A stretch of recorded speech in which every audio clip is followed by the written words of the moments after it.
Shalom, selamat pagi anak-anak semua. Iya, bagaimana keadaannya di pagi hari ini? Iya, semua dalam keadaan sehat. Oke, untuk memasuki proses pembelajaran kita, Ibu mau memastikan apakah anak-anak Ibu membawa Alkitab? Iya, coba tunjukkan semua seperti ini. Iya, semua membawa Alkitab. Baiklah, sebelum kita memasuki proses pembelajaran kita pada pagi hari ini, kita melanjutkan ibadah singkat yang dimana kita bernyanyi dan berdoa dan dilanjutkan dengan berdoa. Oke, kita bernyanyi lagu Kidung Jemaat nomor 26 yang dimana lagu tersebut adalah Mampirlah dengar doaku. Oke, kita bernyanyi lagu Kidung Jemaat nomor 26. Mampirlah dengar doaku, 1, 2, 3, ya. Mampirlah dengar doaku, Yesus penebus. Orang lain kau hampiri, jangan jalan terus. Yesus Tuhan, dengar doaku. Orang lain kau hampiri, jangan jalan terus. Baiklah, kita bersatu di dalam doa. Sungguh kami bersyukur kepadamu ya Bapa, di mana pada pagi hari yang indah ini Engkau masih menyertai kehidupan kami, mulai dari kami, dari rumah hingga sampai di tempat kami ini dalam keadaan sehat Bapa dan tanpa kekurangan satu apapun. Tuhan Yesus, kami akan memulai proses pembelajaran kami, kiranya Engkau yang memberkati awal, pertengahan hingga akhirnya, biarlah jadi di dalam nama-Mu Tuhan. Tuhan Yesus, kami serahkan kehidupan kami, proses pembelajaran kami, semoga berjalan dengan lancar. Inilah doa dan permohonan anak-Mu Bapa, melalui putra-Mu Tuhan Yesus Kristus kami telah berdoa. Haleluya, amin. Oke, baiklah, sebelum kita memasuki proses pembelajaran kita, Ibu akan membacakan tujuan dari pembelajaran kita pada pagi hari ini, yang dimana tujuan pembelajaran kita pada pagi hari ini adalah yang pertama, peserta didik menjadi mengerti apa itu iman, apa itu pengertian iman. Dan yang kedua, mampu menjelaskan hidup beriman di dalam keluarga, lingkungan, dan di sekolah. Yang ketiga, menceritakan cara memelihara iman dan selalu percaya kepada Allah di dalam hidupnya. Dan yang terakhir, mengaplikasikan iman dan kepercayaan kepada Allah di dalam kehidupannya. Oke, kita masuk ke dalam proses pembelajaran kita ya. Kita akan membahas tentang apa itu iman. Iya, iman dapat diartikan bahwa iman itu adalah berpegang teguh pada keyakinan yang dimiliki akan suatu hal karena hal itu dapat dipercayai dan diandalkan. Ya, seperti di dalam Ibrani 11 ayat 1, kita bisa membukanya di Ibrani 11 ayat 1, yang dimana berbunyi, ya adik-adik anak-anak semua juga bisa membukanya ya, Ibrani 11 ayat 1 yang dimana berbunyi, iman adalah dasar dari segala sesuatu yang kita harapkan dan bukti dari segala sesuatu yang tidak kita lihat. Ya, artinya iman percaya itu dapat melihat dalam perbuatan kita. Iman dan perbuatan itu dapat kita lihat dari kelakuan, perbuatan, dan sikap kita terhadap sesama seperti itu. Jadi, iman percaya itu dapat melihat dan meyakini segala sesuatu yang belum kita lihat juga. Iman merupakan anugerah Allah yang dicurahkan bagi orang-orang yang percaya dan berharap kepadanya, serta melakukan kehendak Allah. Jadi, dalam iman ada unsur percaya dan pengharapan. Beriman artinya mengimani janji-janji Allah di dalam Yesus Kristus dengan segenap hati dan akal budi serta perbuatan kita selama kita di bumi. Pada saat ini kita akan belajar tentang hidup beriman dari beberapa tokoh Alkitab, yang seperti yang pertama itu Nuh. Seperti yang kita ketahui, Nuh merupakan tokoh Alkitab yang imannya sangat besar dan tidak goyah dalam menghadapi tekanan-tekanan dari luar. Seperti suatu cerita Nuh yang dimana dia tidak goyah menghadapi tekanan dari penduduk kota dan memperolok-olok Nuh, karena penduduk mengatakan bahwa Nuh tidak waras karena membangun bahtera dan mengatakan bahwa bumi akan tergenang air, dan penduduk tidak percaya dengan hal itu, dengan apa yang dikatakan oleh Nuh. Sampai tiba saatnya mereka sekeluarga masuk ke dalam bahtera dan turun hujan selama 40 hari 40 malam lamanya, sehingga seluruh bumi tergenang air dan tidak ada manusia yang selamat kecuali Nuh dan keluarganya serta seisi rumahnya. Jadi melalui cerita tersebut Nuh mempercayai Allah akan apa yang akan terjadi di masa yang akan datang. Seperti itu. Dan ya, tokoh Alkitab yang kedua itu Abraham. Ya, kita mengetahui dan kita mengenal bahwa Abraham adalah sesosok tokoh Alkitab yang iman dan kepercayaannya itu sangat besar. Di mana kita juga mengenal bahwa Abraham adalah bapak dari segala orang yang beriman atau orang yang percaya. Yang dimana juga dia itu rela meninggalkan rumah, sanak saudara serta keluarganya dan juga tempat tinggalnya untuk memenuhi janji-janji Tuhan kepada dia. Dan pada suatu hari Allah juga menguji imannya melalui anaknya, yang dimana Allah mengatakan bahwa Abraham harus mengorbankan anaknya Ishak satu-satunya yang telah lama ia nanti-nantikan sebagai korban persembahan. Ia pun mengorbankan anaknya itu untuk memenuhi apa yang Allah katakan kepadanya, dan melalui imannya kepada Allah akan memberikan yang lebih baik daripada itu. Dan setelah Allah melihat iman dan kepercayaannya dan keteguhannya kepada Allah, maka Allah pun meluputkan Ishak sebagai gantinya.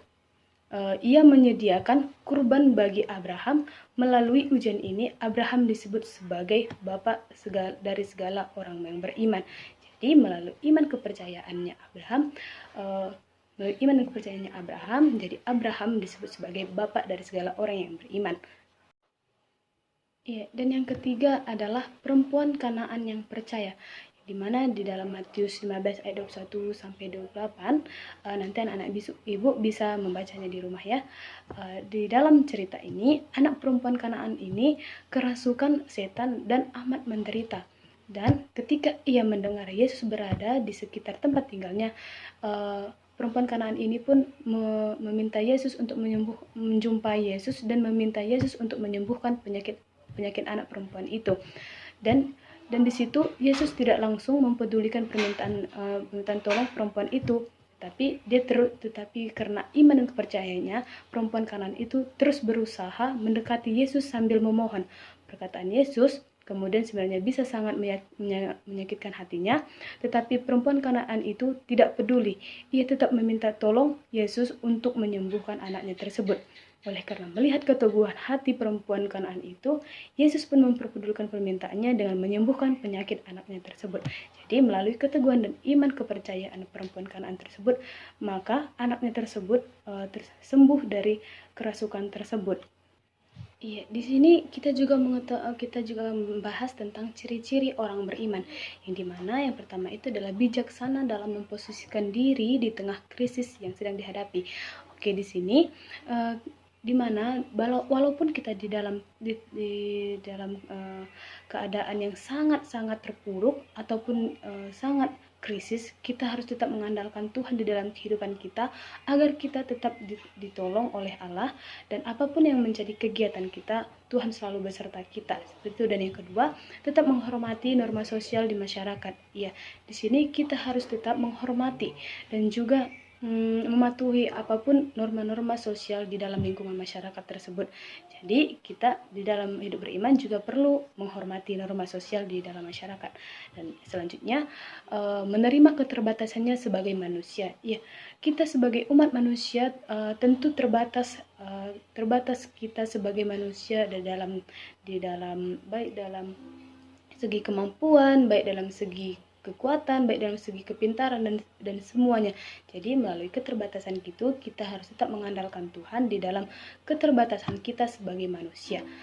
Ya, selanjutnya terus menjaga dan membina hubungan yang akrab dengan Tuhan melalui doa dan membaca Alkitab. Iya, kita sebagai manusia harus membina hubungan yang akrab dengan Tuhan melalui berdoa dan membaca Alkitab. Melalui berdoa dan membaca Alkitab, iman dan kepercayaan kita bisa tumbuh semakin membesar seperti itu. Dan yang selanjutnya tetap setia apapun keadaannya. Iya, di sini kita dianjurkan untuk tetap setia kepada Tuhan agar kehidupan kita tetap berjalan sesuai dengan ajaran Tuhan, setia kepada perintah Tuhan, setia kepada Tuhan, dan setia kepada apapun yang Allah kehendaki, seperti itu. Dan yang terakhir, menerima baik buruknya peristiwa kehidupan sebagai kedaulatan Allah. Iya, kita mengetahui bahwa banyak kejadian dan peristiwa-peristiwa buruk yang akan melanda, tetapi janganlah engkau sesekali melewatkan itu. Janganlah sesekali terlalu sedih dan terpuruk melalui peristiwa-peristiwa yang tidak menyenangkan itu, karena Tuhan akan menolong melalui iman dan kepercayaan kita akan ditolong dan senantiasa akan dibantu oleh Tuhan melalui iman kepercayaan kita terhadap Allah, seperti itu anak-anak. Jadi implikasi iman dan percaya dalam kehidupan kita adalah, bagi orang Kristen, beriman berarti berpegang teguh pada keyakinan yang dimiliki tentang Yesus Kristus sebagai juru selamat di dalam kehidupannya. Dalam keyakinan itu, kamu percaya kepada Yesus dan menaruh pengharapan kepadanya bahwa Ia menyelamatkan kamu dari dosa. Karena kamu telah diselamatkan, maka kamu menanggapi anugerah keselamatan itu dengan cara melakukan semua perintahnya, melakukan perintah Allah di dalam kehidupan kamu. Jadi iman membangkitkan pengharapan sekaligus mendorong untuk mewujudkan pengharapannya itu. Untuk itu kamu terdorong untuk memelihara iman dengan cara berdoa dan membaca Alkitab. Jangan memutus hubungan dengan Tuhan, dan tetap membangun relasi dengan Tuhan secara baik, seperti itu. Oke, anak-anak ibu. Jadi kesimpulannya dalam pembelajaran kita hari ini adalah tetap berpegang teguh kepada Tuhan, tetap menjalin hubungan kepada Tuhan, dan setia kepada Tuhan, dan jangan pernah berjalan lari dari jalan Tuhan yang baik, karena itu akan menolong kita di dunia bahkan di akhirat. Seperti itu anak-anak ibu sekalian. Oke, baiklah, pada saat ini Ibu akan berbagi kesan dan pesan tentang iman yang telah kita pelajari pada hari ini, yang akan menjadi tugas anak-anak Ibu untuk minggu depan, yang adalah yang pertama itu, apakah peserta didik memahami makna beriman dan dapat memelihara iman dalam kehidupannya. Yang kedua, bagaimana dengan peserta didik? Apakah mereka juga memelihara iman dalam kehidupan anak-anak Ibu, seperti itu. Yang ketiga, apakah tantangan yang paling sulit yang dihadapi oleh anak-anak Ibu dalam memelihara iman di dalam kehidupan.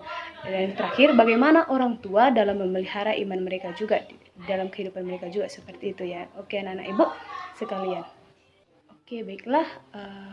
Untuk menutup pembelajaran kita hari ini adalah, kesimpulan dari proses pembelajaran kita adalah berpegang teguh kepada keyakinan yang dimiliki akan satu hal, agar kita dapat percaya dan kita dapat mengandalkan apa yang kita percaya itu. Dan seperti yang kita pelajari tadi di Ibrani 11 ayat 1 adalah, karena iman adalah dasar dari segala sesuatu yang kita harapkan dan bukti dari segala sesuatu yang tidak kita lihat. Walaupun tidak terlihat, kita harus tetap mengimani dan beriman kepada Allah agar kita senantiasa tetap percaya kepada Allah, dan jangan sesekali luntur akan iman kita terhadap Allah. Oke, baiklah. Dan ingat satu hal lagi, jangan sampai lupa untuk berdoa, jangan lupa untuk membaca Alkitab, karena itu adalah pegangan hidup kita dalam menjalani hari-hari kita. Dan dengan cara kita berdoa dan membaca Alkitab, iman dan kepercayaan kita akan semakin besar terhadap Allah. Oke, baiklah, untuk pembelajaran kita minggu depan adalah kita akan mempelajari tentang tema hidup berpengharapan. untuk menutup pembelajaran kita, ada baiknya kita bernyanyi dan berdoa untuk pembelajaran kita ya. Kita bernyanyi lagu Terima Kasih Tuhan. Oke, kita bernyanyi 1, 2, 3 ya. Terima kasih Tuhan untuk kasih setiamu yang ku alami dalam hidupku.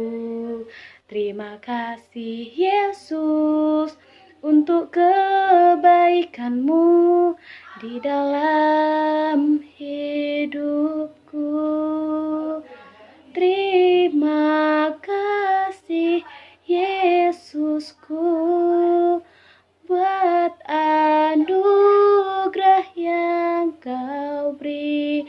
Sebab hari ini Tuhan ajarkan syukur bagimu. Oke, kita bersatu dalam doa.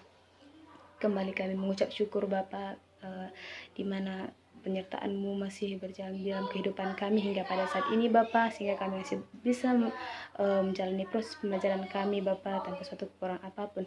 Tuhan Yesus, kiranya Tuhan Yesus, apa yang menjadi bahan pelajaran kami tentang hidup beriman, kiranya kami semakin beriman dan berkepercayaan teguh kepada Bapa, agar iman dan kepercayaan kami semakin besar terhadap Engkau. Begitu juga Tuhan Yesus, untuk aktivitas kami selanjutnya kami serahkan dalam tangan pengasihan Tuhan. Tuhan juga yang mengampuni dosa kami, agar kami lebih layak disebut sebagai anak Tuhan yang terkasih. Melalui putra-Mu Tuhan Yesus Kristus kami telah berdoa dan mengucap syukur. Haleluya. Amin. Baiklah, shalom pada anak-anak semua, dan jangan lupa jaga kesehatan ya.